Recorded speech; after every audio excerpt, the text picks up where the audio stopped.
Moro satu untuk membangun Nahdlatul Ulama ke depan. Kita sama maksudnya. Mungkin ada perbedaan. Kemudian juga disampaikan oleh Raja tadi. Ini Pancasila ini, buah Pancasila ini bisa bangkit lebih maju ke depan. Ini jangan hanya bicara saja, termasuk camat. Kita dukung dengan pemikiran dan dana. Mau tiket dana ini kampung diberikan kepada kelompok penjahit.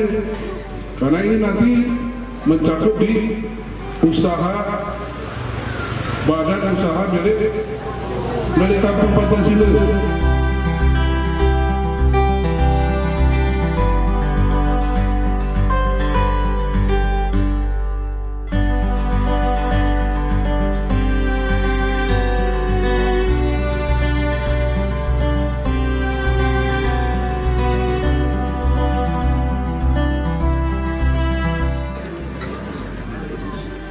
Jadi ini Bu, dari hari-hari marilah kita tingkatkan Kerang Gayo ini menjadi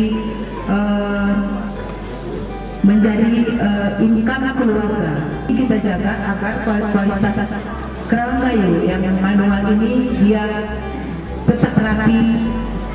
Jangan terlalu rahasia-nya, seandainya ada nanti orang memesan tidak bisa, kami tidak bisa menerima karena pesanan sudah baik.